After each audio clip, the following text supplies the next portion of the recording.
Bonjour. Alors, la base de données économique et sociale, quel apport pour le dialogue social? La BDES, telle qu'on la connaît depuis juin 2015 et de façon obligatoire pour tous depuis décembre 2016, permet d'apporter plusieurs innovations. La première, normalement, un caractère prospectif sur 3 ans, puisque c'est ce qu'elle doit obligatoirement contenir. Il se trouve que dans les faits, moins d'un quart des BDES offrent ce caractère prospectif.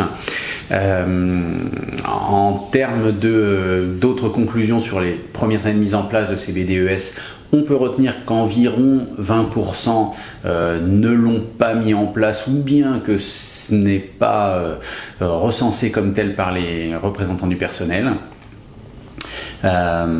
Pour une grande majorité, il y a également à retenir que la mise à jour de cet outil, qui est pourtant essentiel, n'est pas fait ou bien fait de façon aléatoire, avec au mieux une alimentation de cette base de données au gré des 3 grandes consultations annuelles, qui sont, je le rappelle, sur la situation économique et financière, sur la politique sociale et les conditions d'emploi, et sur les orientations stratégiques. On retiendra également que seul 1/3 des CSE estiment que ces données sont réellement exploitables, ce qui est quand même assez triste.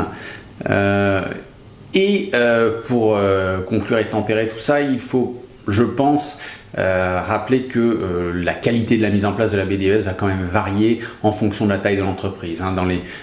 Plus l'entreprise va être grande, disons, plus la BDES va être normalement établie. Voilà. Au final, malheureusement, il y a relativement peu de CSE qui concluent à une amélioration de l'information transmise via ces BDES, ce qui est à parfaire. Merci.